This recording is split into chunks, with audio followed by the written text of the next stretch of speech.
Hi guys, this video is basically principle number 10 of the 10 principles on the science of getting riches. So this is the last principle, and really it's probably the most important one. It's ultimately the kind of summary of the science of getting rich. And essentially, riches are received in direct proportion to the definiteness of your vision. So it's how clear that vision is in your mind. You have to create that mental picture in your mind. And it's not just like, oh, I want to be rich. It's very specific. So you've got to create this mental picture. The more detailed it is, the more specific it is, and the more definite it is, the more likely is, the quicker it'll come to you, shall I say.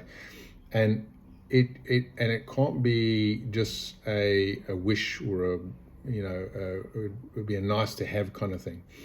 The first thing is it has to be a definitive purpose. So you have to have this vision, a picture in your mind, and you've got to really want it. At the end of the day, it's got to be definite for you. It's definite that I'm going to get this thing. The second thing is it has to be fixed with your purpose. It has to align with your purpose. If it doesn't align with your purpose, it's unlikely to come to you. And so the third thing is that it's in direct proportion to your steadfastness of your faith. So basically how much faith you have. And that is, your faith that it's going to come to you. Because if you don't believe it's going to come to you, it's not. It's all around the faith. And then the last thing is the depth of your gratitude. It's how much do you, how grateful really are you? Which is, I mentioned one of the other videos. This is the language that kind of talks to the universal field.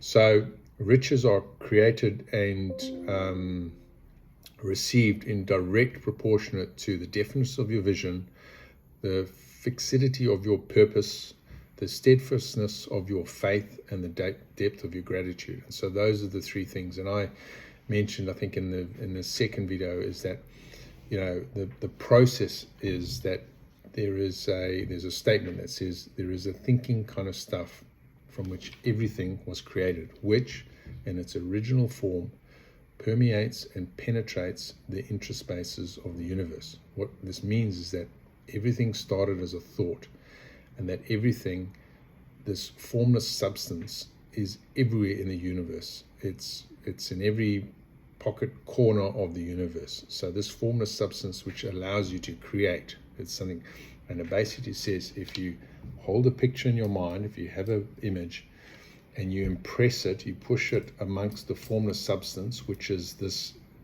universal force, which is everywhere in every corner and every pocket of every universe. If you hold it in your mind and you put it onto this universal force, then by science, and for you expecting it and being grateful for having it, it will eventually turn into a physical form where you'll hold it in your hand. And as Bob Proctor said, if you can see it in your mind, you can hold it in your hand.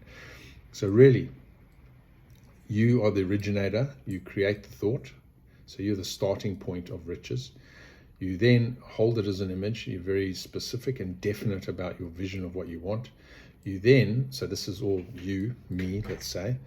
There's this other body, which is this universal power. I then put that into this universal force, the substance that everything was created by.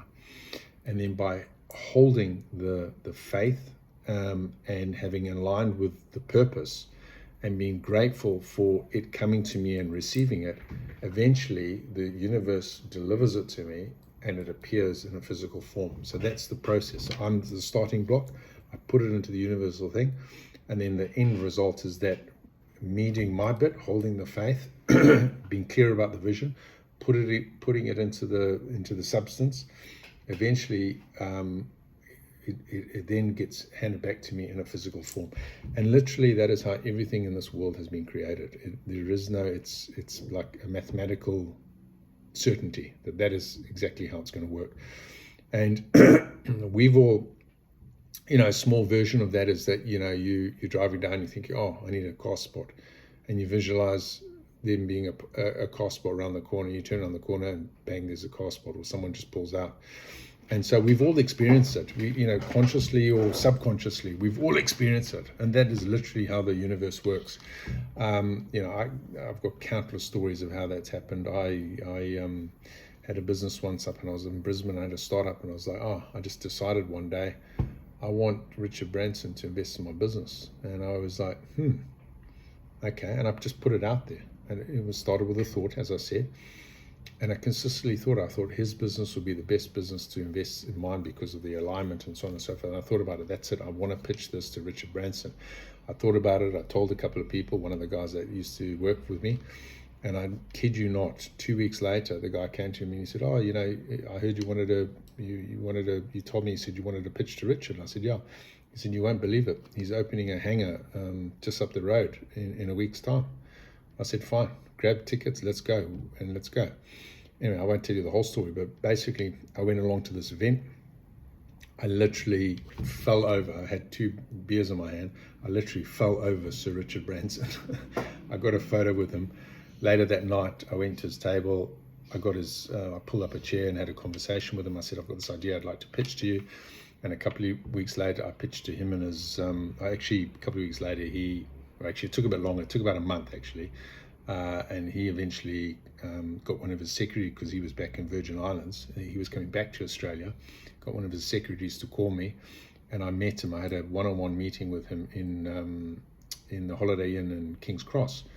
And I pitched this idea to him, and I met 3 of his other heads of Virgin companies. But I'm only sharing this story because literally that happened. It was a thought. I held in my thought, put it into the formless substance, and then bang, it created in a physical form, and I ended up having that meeting with him. And I never for once doubted that I wouldn't get a meeting with him. I had the faith. I held it very clear about what I wanted, and the result came. And that's just one example, but that is how the universe works. Anyway, I hope that helps. And it's quite exhilarating to know that is the power. You just have to do your bit, and the universe will do their bit. And that's the process. I will do another video which will do the whole 10 steps to riches in one video, but this was just step number 10, the final law of riches. Thanks.